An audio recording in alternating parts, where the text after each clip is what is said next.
God shall destroy them that destroy the earth. Our throwaway society is destroying the earth.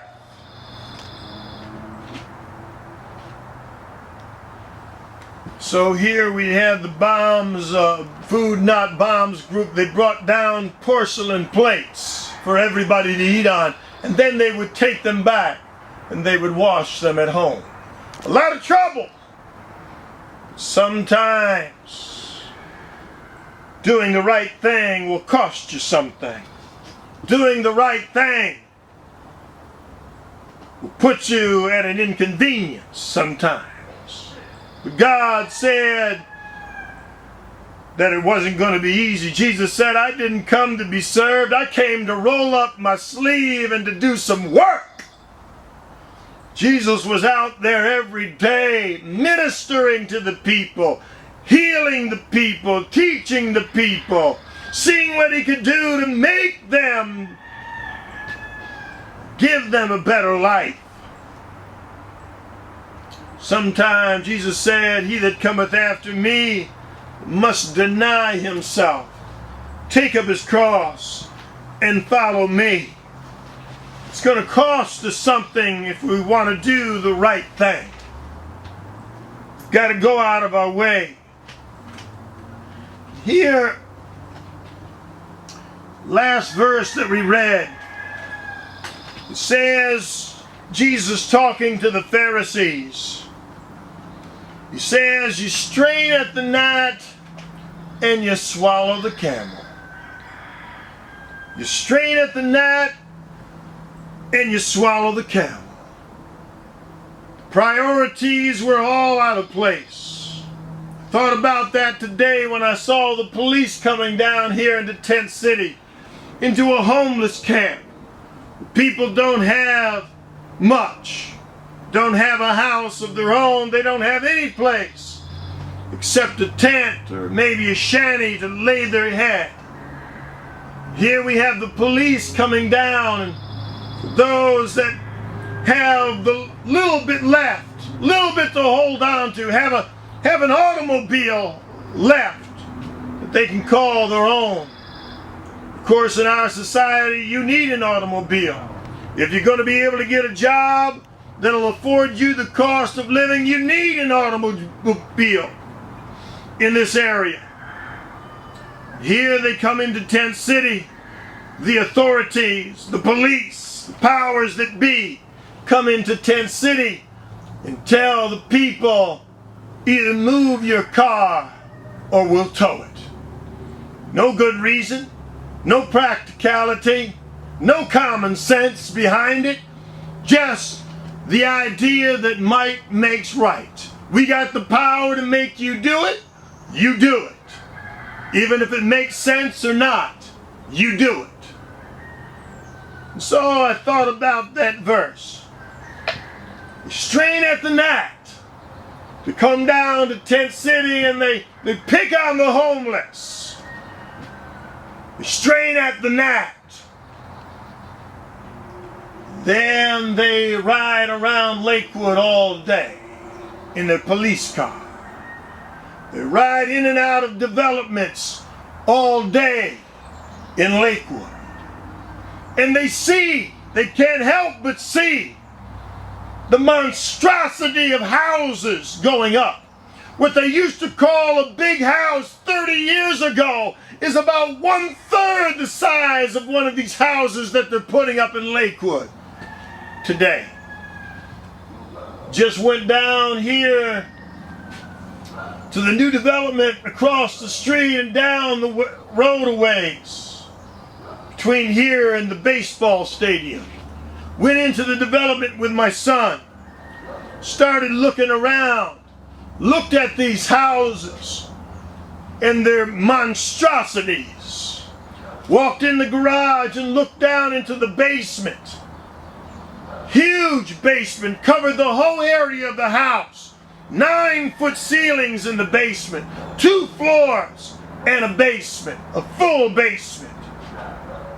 And then I saw a plumber working in the basement, so I shouted down into the basement, said, "Hey, are these kitchens gonna have 2 sinks?" He turned around in his frustration, working on these big monstrosities of houses, and he's probably living in a small house himself. And he says, "Yep, we're gonna have 2 sinks." Then, so I was thinking, I know the township gave them the land. There's going to be 100 units of housing over there. Township gave them the land for $1 to build those houses on. HUD gave them $16 million, probably for the infrastructure to get started. Then when those houses are built, I know they've been looking into Section 8 home ownership. HUD pays the mortgage on those homes. And I read a letter not too long ago from Rabbi Hertz sent out to the Section 8 tenants saying you've got to pay at least $20 a month for your rent. So what's going to happen? They've got 2 sinks in those kitchens over there. They're targeting a particular group of people for those houses. 2 sinks, 2 stoves means a kosher kitchen. They're targeting those homes for a particular group of people, a special interest group. And so what's going to happen, they've got to pay for that house that they move into, that monstrosity of a house. They've got to pay $20 a month for that house. And at the end of 30 years, with this Section 8 home ownership, they'll own that house. Police are driving around town. They're coming into Tent City, and they're oppressing the homeless and the downtrodden and the poor. Oppressing them for no good reason.